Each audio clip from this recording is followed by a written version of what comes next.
wabarakatuh. Salam sejahtera bagi kita semua. Halo teman-teman, gimana nih kabar kalian? Apakah sehat? Semoga kita semua sehat selalu ya. Perkenalkan, nama saya Rayhana Chandraning Tias dari PMR Madya SMP Negeri 3 Purwokerto. Pada kesempatan kali ini, saya mau sharing informasi mengenai donor darah loh. Kira-kira kalian udah pernah dengar istilah donor darah belum nih? Apa sih donor darah itu?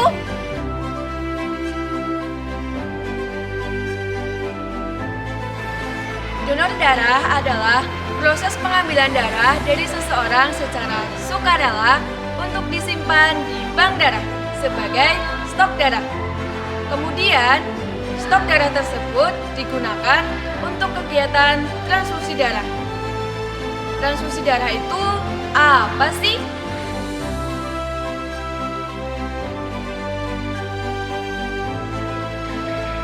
Transfusi darah adalah proses pemindahan darah dari seseorang yang sehat dan memenuhi persyaratan ke orang yang membutuhkan.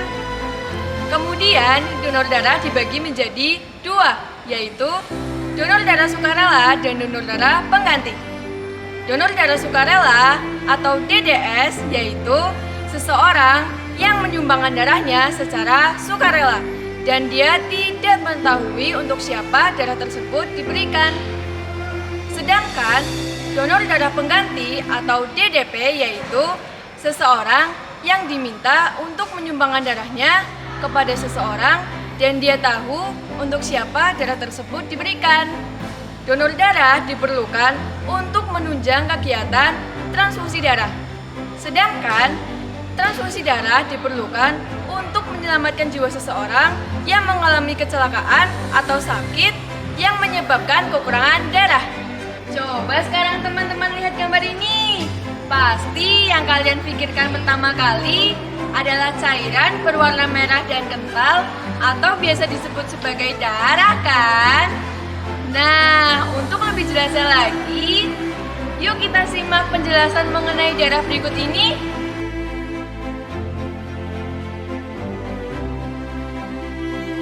Darah adalah cairan yang terdapat pada semua makhluk hidup kecuali tumbuhan yang berfungsi untuk 1.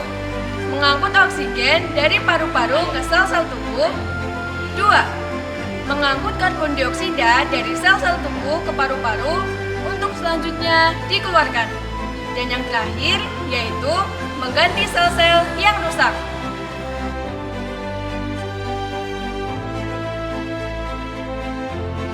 Darah juga mempunyai 4 komponen utama loh, yaitu sel darah merah, sel darah putih, plasma darah, dan yang terakhir adalah trombosit atau keping darah. Selain itu, darah mempunyai jenis golongan darah loh. Yuk kita lihat tabel berikut ini. Aglutinogen atau antigen yang terdapat dalam sel darah merah yaitu A, B, AB, dan O. Sementara aglutinin atau antibodi yang terdapat dalam serum yaitu anti-B, anti-A, serta anti-B dan anti-A. Genotip yaitu OA atau AA, OB atau BB, AB, dan OO. Golongan darah yaitu A, B, AB, dan O. Nah, sekarang teman-teman sudah tahu kan pengertian darah dan komponennya? Yuk kita kembali ke topik utama, yaitu donor darah. Kira-kira manfaat setelah kita mendonorkan darah apa ya?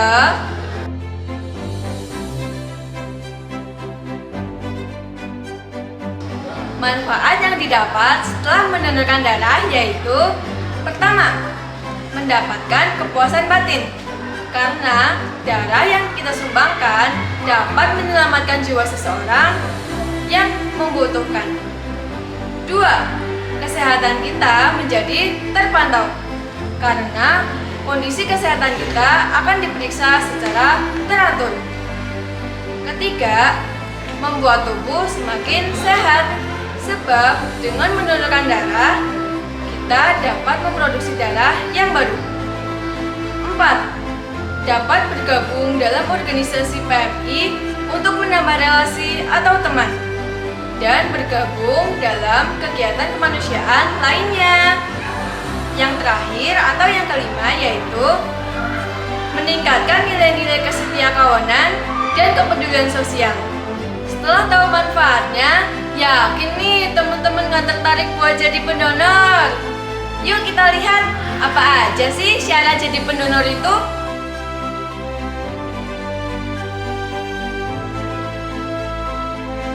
Syarat jadi pendonor yaitu 1. Laki-laki atau perempuan berusia 17 sampai 60 tahun. 2.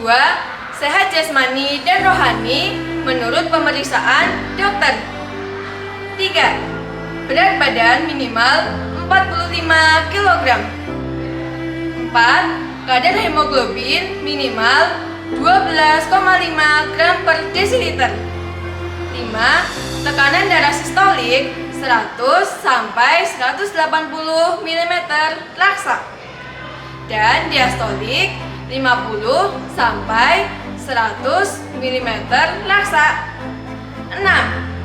Tidak menderita penyakit berisiko tinggi seperti HIV atau AIDS, sifilis, jantung, hati, dan penyakit kronis lainnya. Serta bagi wanita yang sedang haid, hamil, atau menyusui tidak diperkenankan untuk mendonorkan darahnya. Teman-teman, kita sudah belajar mengenai apa itu donor darah, transfusi darah, beserta syarat dan manfaatnya. Kayaknya ada yang kurang nih. Masa iya kita mau mendonorkan darah, tetapi tidak tahu bagaimana tata caranya? Oke, kalau begitu, saya akan menjelaskan bagaimana tata cara mendonorkan darah dengan baik dan benar.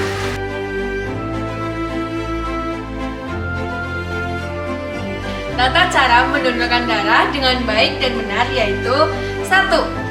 Calon pendonor datang ke UTD atau unit transfusi darah di PMI.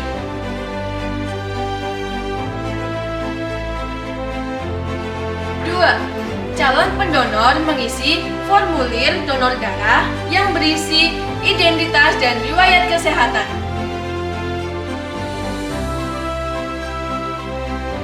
3. Petugas memeriksa kesehatan calon pendonor sesuai syarat dan ketentuan yang berlaku.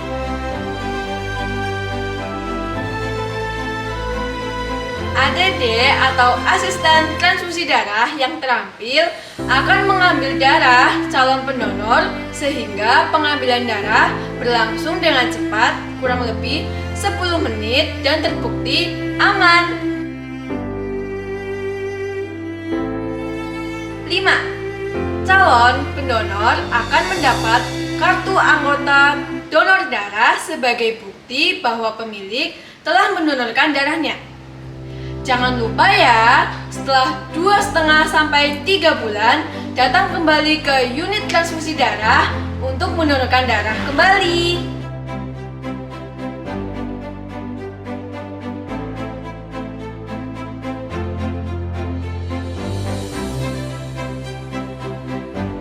Ngomong-ngomong soal donor darah, tidak hanya PMI saja yang dapat berpartisipasi loh.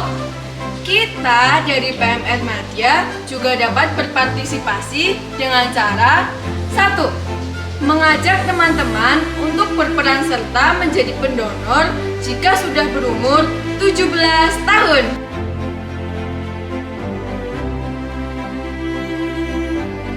2. Berkreasi membuat souvenir kemudian dikirimkan ke PMI cabang untuk dibagikan kepada orang yang sedang mendonorkan darah atau yang sedang membutuhkan darah.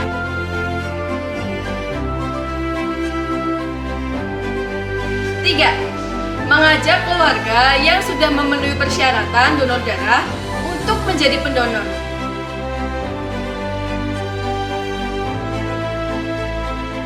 4. Menyebarluaskan informasi mengenai manfaat dan tata cara donor darah di sekolah.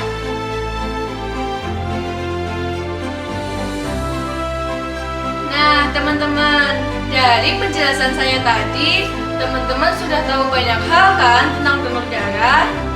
Mulai dari manfaatnya yang menguntungkan, syarat yang tidak terlalu memberatkan, dan tata cara yang mudah untuk dilakukan. Kayaknya keren banget nih kalau kita jadi pendonor darah. Yakin nih teman-teman gak mau jadi salah satu anggota dari mereka? Padahal kalau kita menjadi salah satu anggota pendonor darah, kita sudah menjadi sukarelawan loh.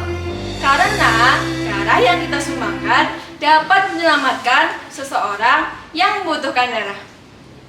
Ayo teman-teman, donorkan darah kalian jika kalian sudah berumur 17 tahun. Status darah kita sangat berarti bagi mereka. Sekian dari saya, terima kasih atas segala perhatiannya. Jika ada salah kata yang kurang berkenan di hati teman-teman sekalian, saya mohon maaf sebesar-besarnya. Wabillahi taufiq wal hidayah. Wassalamualaikum warahmatullahi wabarakatuh.